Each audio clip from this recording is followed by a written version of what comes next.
ruin has come to our family. You remember our venerable house? Opulent and imperial, gazing proudly from its stoic perch above the moor. I lived all my years in that ancient, rumor-shadowed manor, fattened by decadence and luxury. And yet I began to tire of conventional extravagance. Singular, unsettling tales suggested the mansion itself was a gateway to some fabulous and unnameable power. With relic and ritual, I bent every effort towards the excavation and recovery of those long-buried secrets, exhausting what remained of our family fortune on swarthy workmen and sturdy shovels. At last, in the salt-soaked crags beneath the lowest foundations, we unearthed that damnable portal antediluvian evil.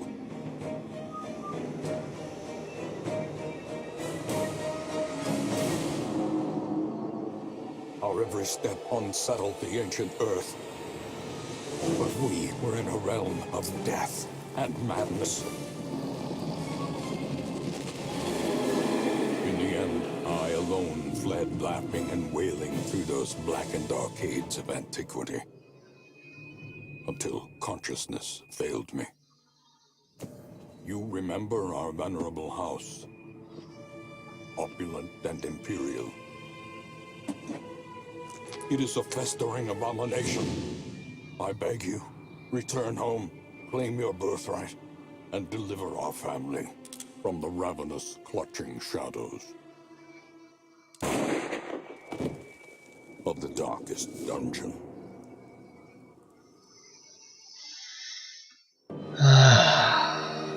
Welcome one and all to the Shaded Vale. Man, I am psyched for this game. Now to start things off, yes, I know. You see that? It says right there, week 12.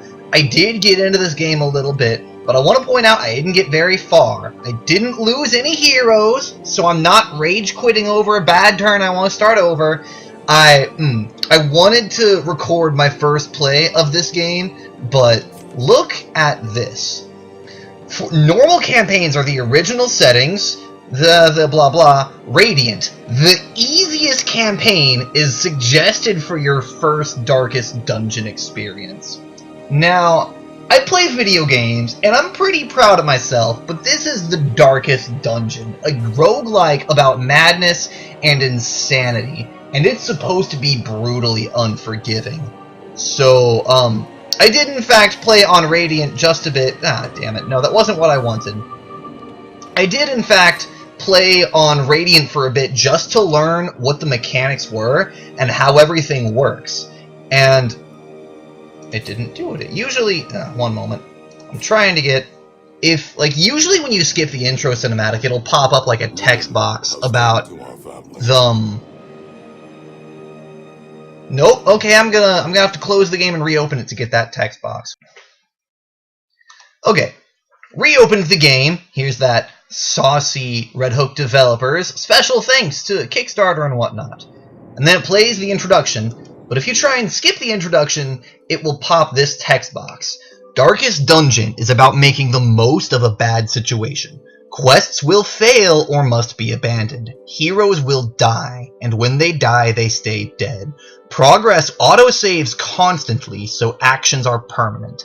The game expects a lot out of you. How far will you push your adventurers? How much are you willing to risk in your quest to Fuck it! I wasn't done reading that! Damn you! Okay, well, pause the video. You can see the game gets really dramatic, and that text box, I accidentally skipped the intro video my first time. That text box was my first experience with the game, so I'm like, maybe I better start a game on my own on the easiest difficulty just to learn what the different words mean. And I did that. So now I'm going to do the traditional game, the darkest. And, of course, you know there's only one name we can give to this. The Valley in the Shadow of Death. Really should have capitalized Valley in Shadow, but fuck it, I'm lazy.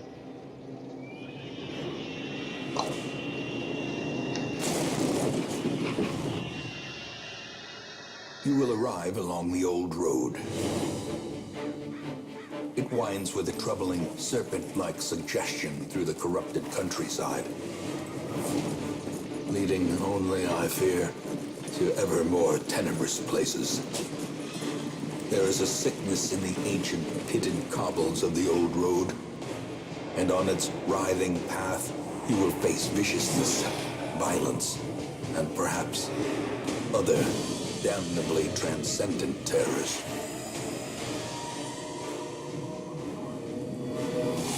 So steel yourself, and remember there can be no bravery without madness. The old road will take you to hell, but in that gaping abyss, we will find our redemption.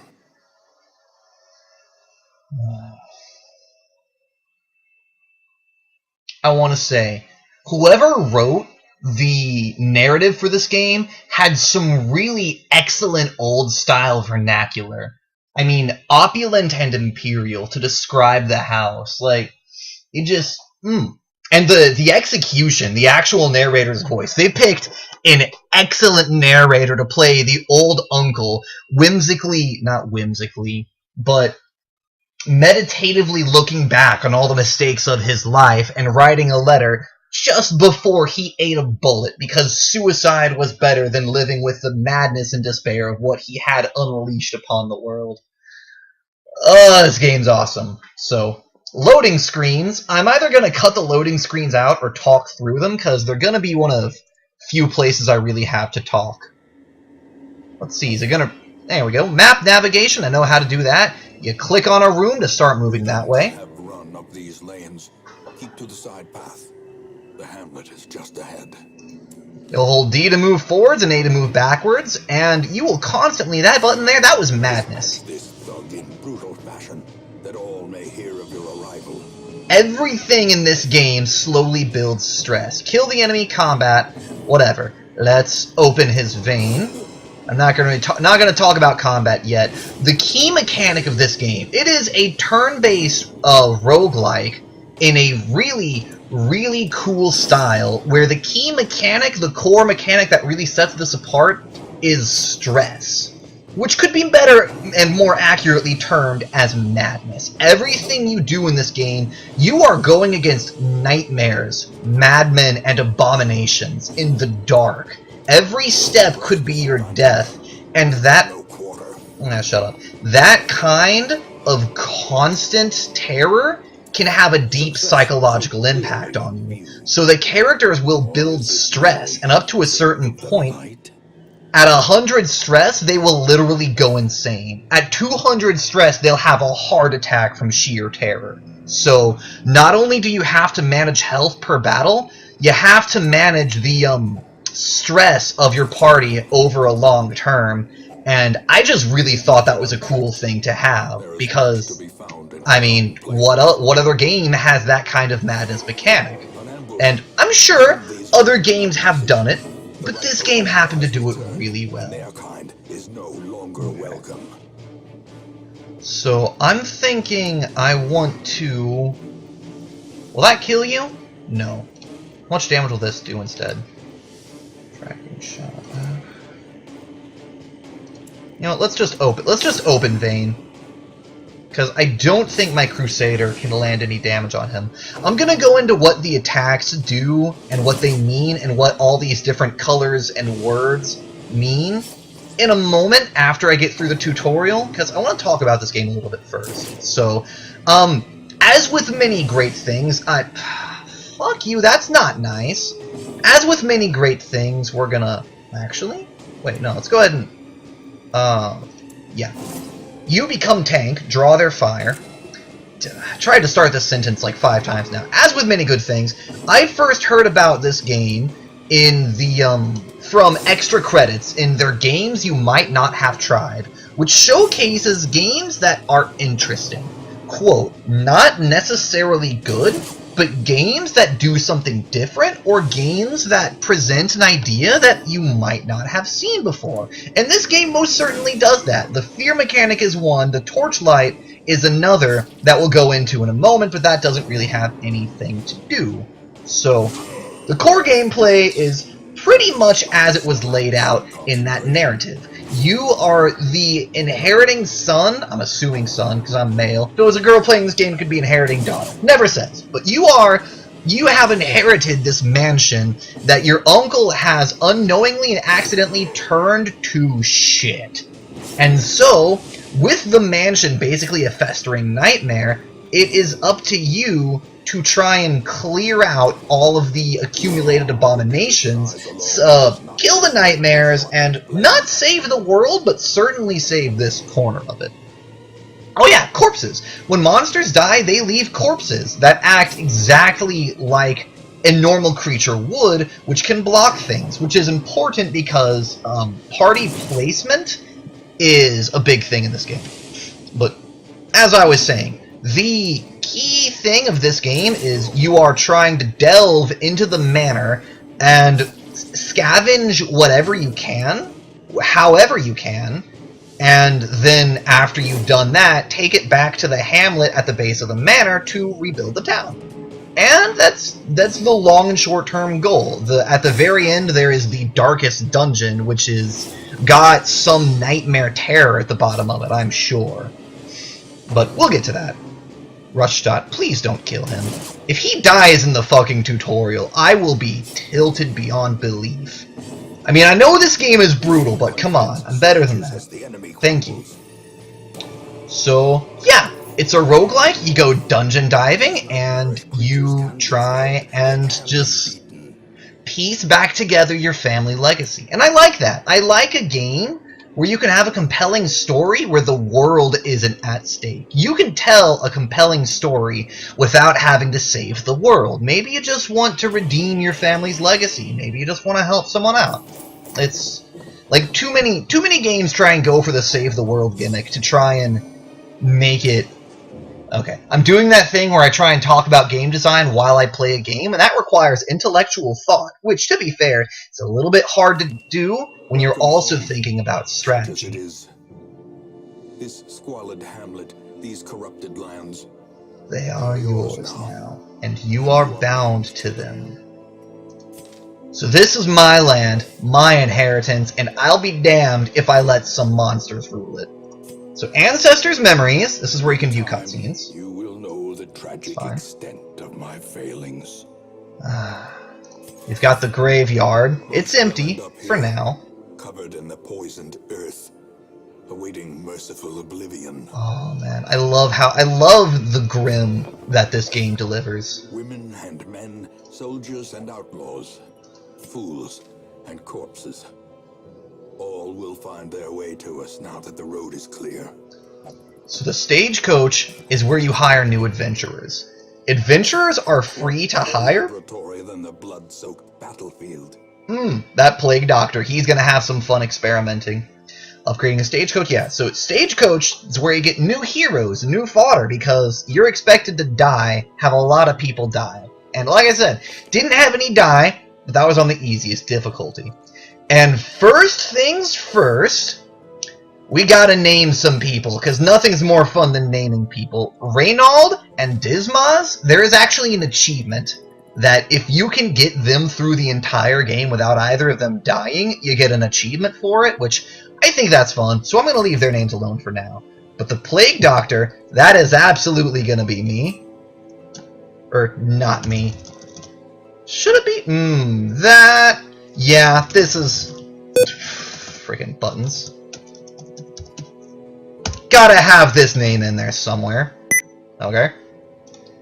And then this, I only really have one fan to speak of. I'm sorry that you have to be a woman, but this one goes out to you. Oh man, what was your internet name again? Darko, that was it. Buttons are hard. Darko. I'm sorry if I seem tired. I went to class all day, and then I went to work, and then I came home to play video games. So, Darko, I'm sorry that you're a woman, but it had to happen. It's alright, we got a starting party. And all of the buildings are broken for now. They will be vital to the game eventually. Right now, I can't use any of them. And morbidity. your work begins.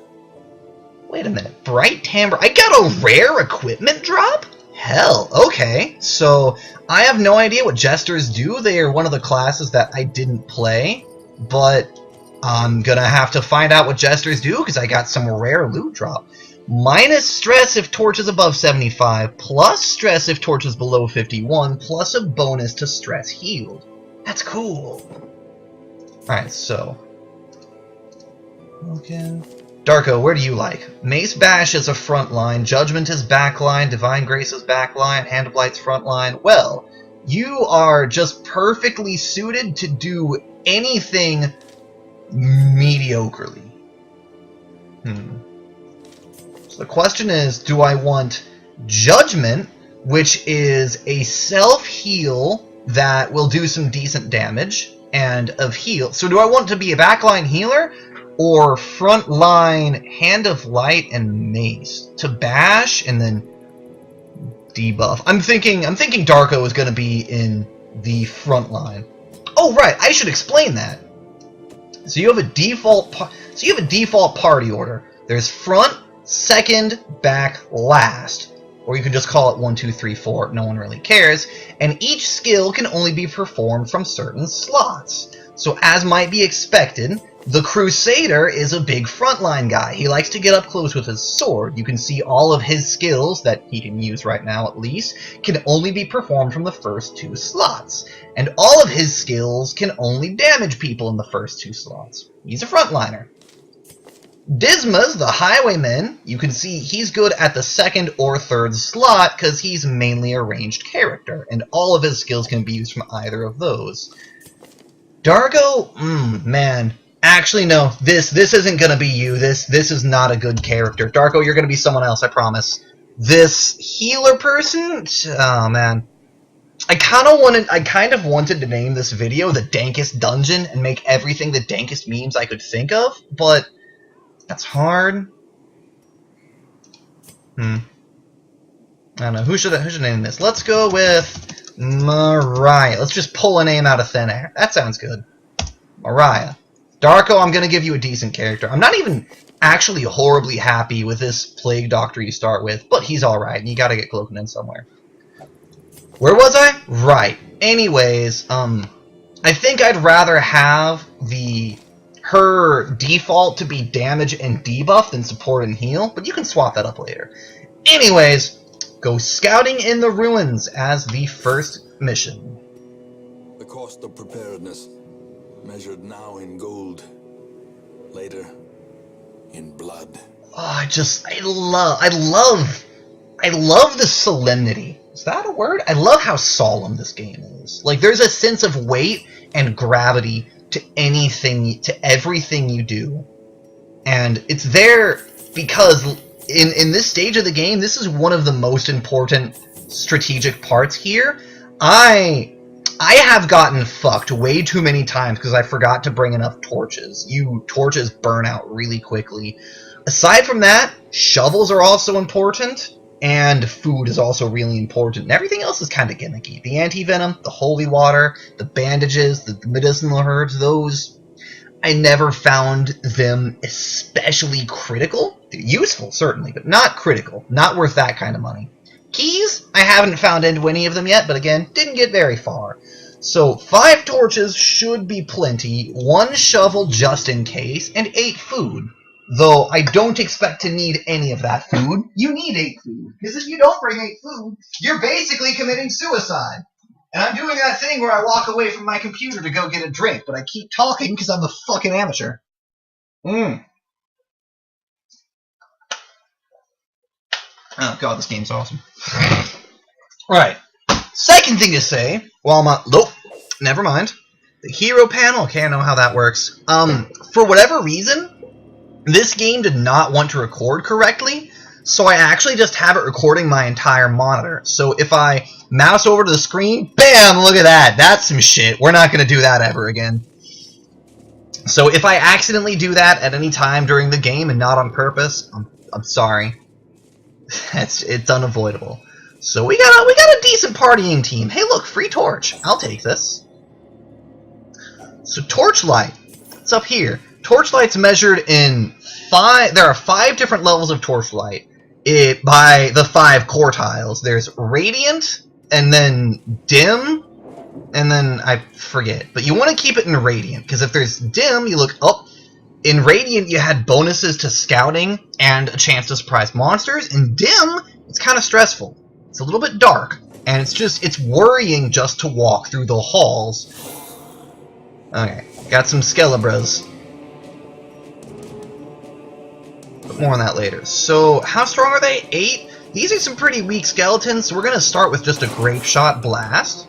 Get some nice AoE. As with all games, I fucking love area of effect abilities. Like, there is nothing I love more.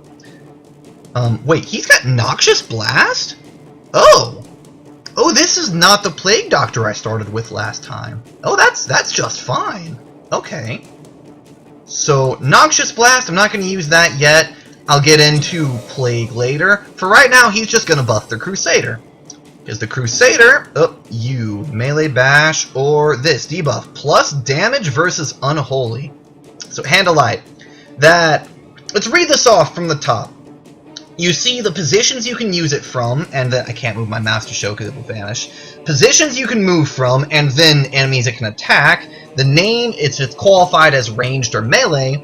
ACC is base accuracy, that makes sense.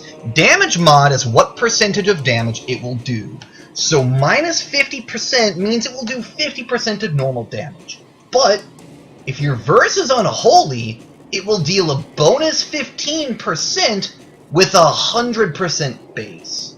So, let's see. If a Mace Bash does 4 to 9, Hand of Light will do 3 to 6. So it will do an extra 15% of that 50%, which, again, that's not a strong attack, but that debuff, minus accuracy and minus damage, that's handy. So we're going to debuff the stronger one. And the reason I wanted to buff Reynold, he's got Zealous Accusation. Boom! Just nuke the first 2 enemies. Find gold. What's this? Unlocked Strongbox. Open it. Get loot. Alright. Loot. Scouting. Oh yeah, if your torch is bright enough, you have a chance to scout. And scouting is awesome. It means you know what's coming, and that means you won't get wrecked. So dim light. If it falls below 75, you go to dim light. Oh, hey, wall. This is why you bring the shovel. If you don't have that shovel, you are fucked by that wall. Like, literally. Alright. No! That was the worst possible timing. That encounter popped up right when I went to Shadowy. Light is fading. Torch level greatly affects mechanics. So while in Shadowy, you get a lot of extra stress, your heroes are likely to be surprised by combat, and enemies have more accuracy and damage, but you have better crits, and you get more loot. And the call of dat loot is critical. So, Plague Doctor, do I want to... 10, 8, Cultist Acolyte, I'm actually going to start off lame and go with Blinding Gas, just because one stun to pop off easy like... Oh, never mind. That would stun resist. Grape Shot Blast is really the best bet here. There we go. Just popping off damage.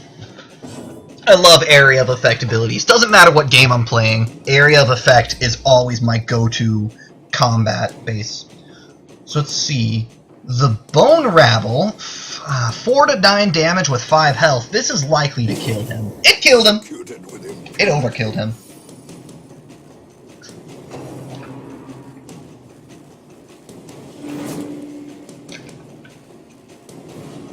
Oh, that's not good.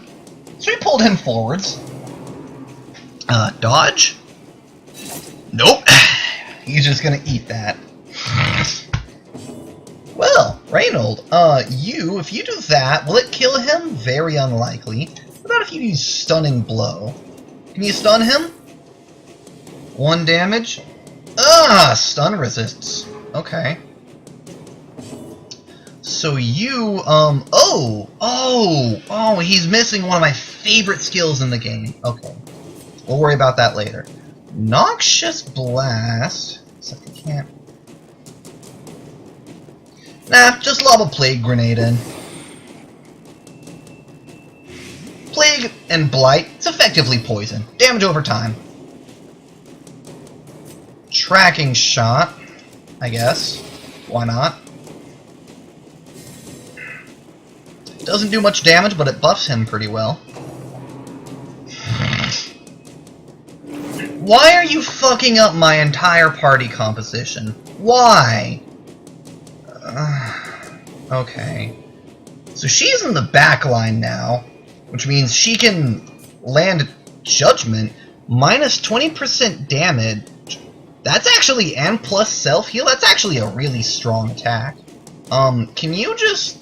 3 health, okay, he's gonna bleed out. Can you actually? No, I lied. Just heal him. Because even though the characters have healing abilities, they can only use those healing abilities if they are currently in combat. You can't just free heal outside of combat. So, I mean, and that's not, I don't like that just as an aesthetic, but as far as balance goes, I can understand why, because they have abilities in this game that would be utterly broken if you could use them freely outside of combat. Like, there's one that heals, reduces stress, and increases torchlight. So if you had that character on your team, you could basically just, at the end of every battle, heal your characters to full health, 0 stress, and maximum torchlight, and that would break the balance. The slow death, unforeseen, unforgiving.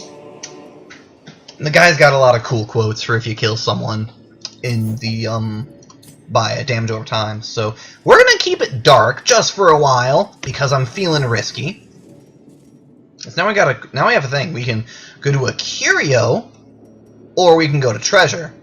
Now curios are interesting, but treasure is useful. So we're gonna keep walking. We're just gonna let this go all the way down. We're gonna show what happens. Dark. It's easier if you squint. Pack contains loot. No! You fuck! No, that's 1,000 gold! God damn it! So this motherfucker is a kleptomaniac. And every now and then, if he sees something, he'll just steal it. And he just stole 1,000 gold and a key. And I'm not really salty about the key. Let's go back to default order. But, actually, you know what? I lied. Let's put you in the back, because that self-heal enemy damage thing is kind of handy. And he can do whatever. 1,000 gold. That is a lot of money. Reynold, I do not like you right now. Anyways, it's dark. Lots of stress. Lots of enemy buffs. But you get more loot and more crits. And... wait, is this a room battle? Okay, battle. Let's go ahead and pop some torches, get that back up to bright. There we go. And it also does affect the color of the game, the torchlight. That was a really nice, small touch. Like, I don't imagine... well, actually, I'm talking out of my ass. I think that's just a color shift, and I don't think it was very difficult to do. But it's a very small detail that just really sells the realism. And if the torch ever goes all the way out... hoo boy. Fun things happen if the torch extinguishes. And by fun things, I mean you will wipe your party. Unless you don't, because you're a baller. But you're gonna wipe your party. So anyways, Judgment, who do I want to damage? What do I want to damage? Let's damage you. Because, dodge. Just, as a rule of thumb, characters on the back line are more prone to be annoying. And your life will be easier if you can kill them first. However, it's not always possible to kill them first. Sometimes you just can't. So sometimes you gotta kill the front line first, which are tanks and annoying.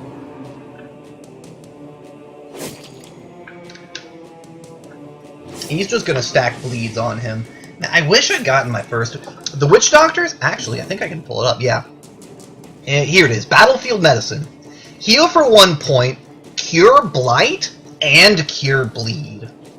It just completely removes all blights and all bleeds from the ally you use it on, and that is some damn handy stuff. It really is. Because it's... I mean, damage is damage, but bleeding and blights are annoying. As you might see, he's already bleeding at 2 damage per round. Let's pop some more Grape Shot. There we go. That's one down. This son of a bitch in the back. Okay, I'm actually not mad about that. You can go ahead and pull her foot. Nope, never mind. You are going to heal Reynold. And then let's just lob a plague. Nope, I lied. Yeah, blinding gas. Lock him down. Or oh, it's a female. Lock her down. A death by inches. The other thing that's good about that is you might have noticed enemies who died from plague or from bleed don't leave behind corpses. Confidence surges as the enemy crumbles. And since there was no corpse to hold that spot, she automatically moved forwards. Bandages! You know what? I actually need those to staunch some bleeding. Chest? Heirlooms? Nope, it's trapped.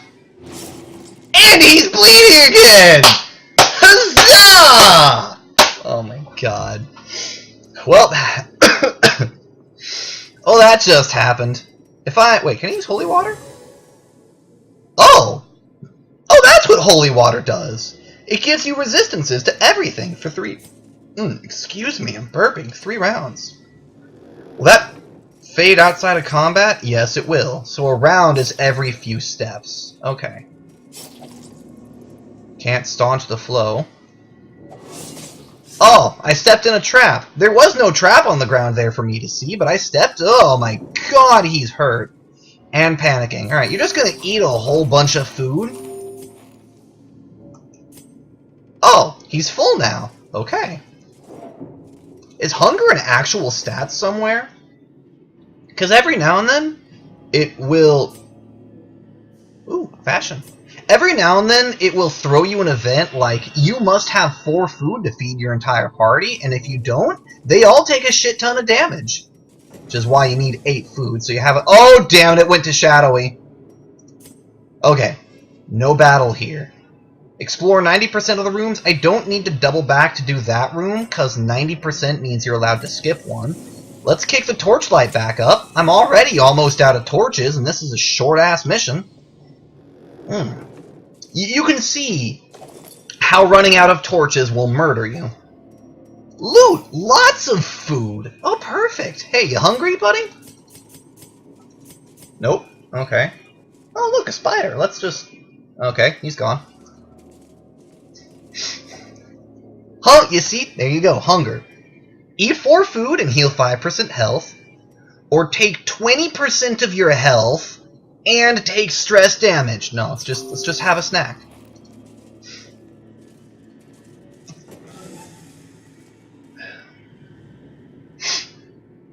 Nothing here? Alright, we're just gonna go this way then.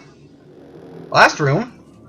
I kind of want to let the torch die, but I'm pretty sure there's gonna be a fight in this last room, so we're not gonna fuck with that. Oh, look, another wall. Good thing I found a second shovel. Let's pop the last torch so we have dim light at least. Like, you want to keep your light above 50. Yep. If your light is above 50, you'll be alright. If it's below 50, you're in for a bad time. If it drops to 0, things can get interesting. So let me think for a moment and drink some OJ. This isn't fucking OJ, this is cranberry grape juice! It's literally the furthest from orange juice you can get! Oh my god. I've been playing too much Dark Souls, popping OJ. Alright, god, I have no idea how long I've been recording for. And that's okay!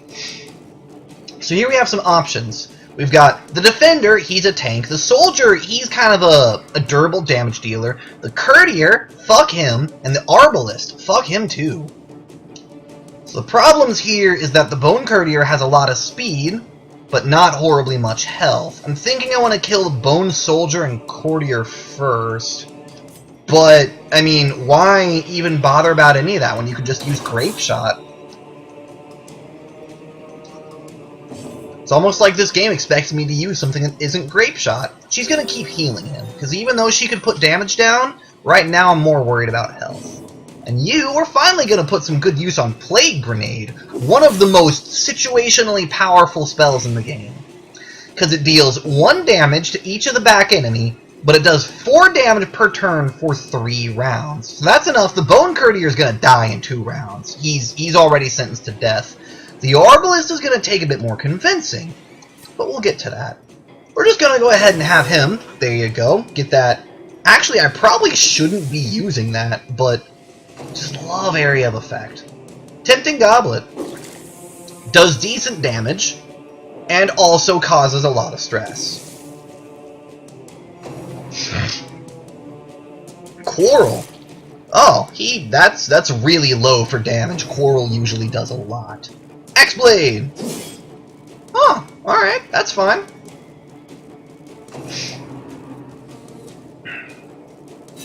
Graveyard Slash. See, he's just kind of vanilla. Alright. So, Voodoo Doctor, you are going to...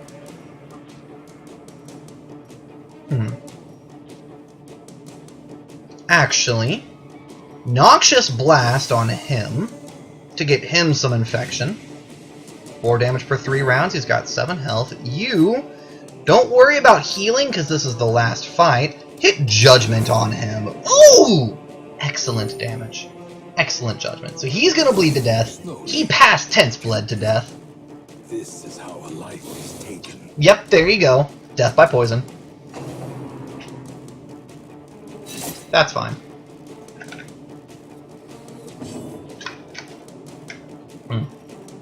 And then, Open Vein is a really nice melee attack, high damage, it causes bleed, but skeletons, look at that, 200% bleed resist, because you can't make a fucking skeleton bleed. You can't shoot the one up in front, so since the one in front's the only one I want damage on, we're just gonna do that again. Highwaymen are good for spamming shotgun. So what I should have been using, instead of Zealous Accusation, while that is good, Smite. 100% base damage, plus 15% versus Unholy. 5 to 10. Bam. Look at that. Crushed. Alright, get some loot. We're going to continue adventuring, because we got a chest here. What's in this? Heirloom chest. Oh, alright.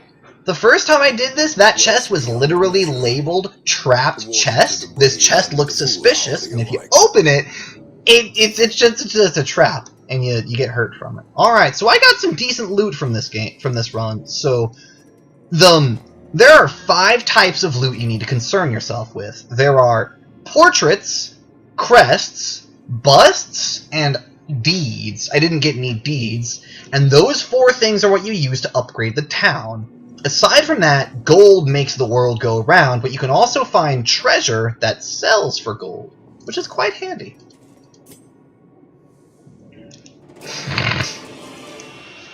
Ugh, my lungs! Alright, I apologize, I'm gonna have to open this to see... Recording for 40 minutes! Fuck me! Well, what can you do, man? Actually, I say 40 minutes. There is some at the beginning that I can edit out, but the rest of this video is probably gonna stay here. And, yeah, got 16... whatever those are. Oh yeah, one thing I don't like about this game is that if you had any consumables in the mission, you sell them back at the beginning. So the food, I understand, that would go bad. But if you have shovels or keys, you sell those back at a fraction of the cost you purchased them for. And that really kind of tilts me, because why can't I just keep the shovel from the last adventure? I'm gonna need more shovels. But, again, that is a realism versus game balance, and they chose that for game balance. Reynold, fear of enclosed spaces, but no stress penalty when walking backwards. Wait a minute, there's a stress penalty when you walk backwards? News to me. Wield Scrounger, plus scouting chance on the wield, and tough, plus max health. Well, These are the quirks. They're negative or positive things that can be added to your character, and they're just kind of handy. So since he got a scouting chance in the Weald, I think I'm going to go there next in the next episode. I'm going to glance around town, maybe... excuse me, I'm sorry. You will know the tragic extent of my failings. Over time, some negative quirks will lock into place and become severe. Severe quirks cost much more to remove in the sanitarium. And while you might think, oh, that's certainly bad, you'll want to get rid of those in a hurry. The sanitarium, you can't actually unlock it yet, and when you do first unlock it, you can remove one negative quirk per adventure, and you have 4 characters, you are very likely to gain more than one. But anyways, the Abbey and the Tavern. The cobwebs have been dusted, the pews set straight. The Abbey calls to the faithful. You can use the Abbey and the Tavern to reduce stress through a number of activities. Meditation, prayer, and self-flagellation. For those who are into physical pain as a way to ease the mind and purify the spirit, which I'm not gonna knock because that was actually a thing back in ye olde medieval times. And, I mean, it fits with the game's dark, brooding atmosphere. And then the Tavern, where you can go drinking, gambling, and visit the brothel to hire out some good old-fashioned prostitutes. But you can't do that right now, because the priest is there. Such pretty things, my pets. My pets. Ah, you creepy old fuck. As you might have guessed, I'm not fond of the caretaker. I mean, as a character, he's well written, but I don't like the character he is. Which I think I'm not supposed to like him, because, man, he's a fuck. Anyways, so, oh right, was I going to improve something at the tavern? No, I wanted to go and look at the stagecoach to improve something. Stagecoach. Increase the number of heroes available each day, and increase the size of the hero roster. Excellent. Let's go ahead and hire these 2 people on. A grave robber, I know what you do. A leper, I do not know what you do. Alright, let's see. This man understands that adversity and existence are one and the same. Interesting. Leper, he is a severe frontline. I'm not surprised.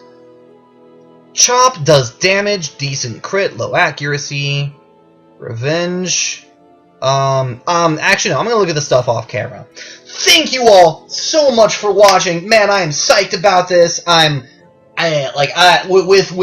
Enter the Gungeon gone and finished, I've been looking forward to starting a new series. And wait, fuck, did I actually upload those last videos of the Gungeon?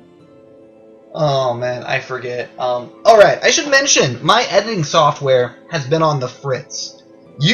One of you who watch my videos, love you, Darko. If you keep up with me, you'll notice that it's been about a month since I uploaded anything, and that was because, no, the reason for that is that, gotta use some amount of college-level English, is that my editing software has been on the fritz. I was trying to edit something together, and apparently something I was doing just wasn't working properly. I crashed like the past 4 times I tried to edit the same video, so I don't know if it was one specific thing I was trying to do that was fucking it all up, or if it's just on the fritz. But either way, that kind of killed my determination for a little bit. But anyways, the dankest dungeon has brought new excitement into me. I'm looking forward to playing this game a whole bunch. If anyone, literally anyone, drops by the comments section, I will name a hero after you. And Darko, I think you're going to be a grave robber because they're kind of swell and I need one on my team right now.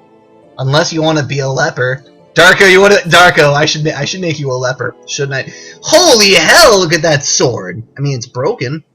I'm getting sidetracked. Thank you all so much for watching this video. If you liked it, go fuck yourself, because that like button literally does absolutely nothing but make me feel better. But if you want to make me feel better, you can press the like button. Either way, though, I never said my name, though. This has been OneManJack in the Valley in the Shadow. The Valley in the Shadow Estate. You know what? That's close enough. Man, my outro should be a meme at this point because I always fuck it up. Thank you for watching. I'm just gonna hit the stop recording button, let you guys go on to do other things. If you made it to the end of this video, then kudos to you, man. There's gonna be more coming. They're all gonna be. It should be shorter than this. I'm gonna keep it to one episode each, or one dungeon each. But until then, that is the end of it. So I will see you all next time right here in the Valley in the Shadow of Death.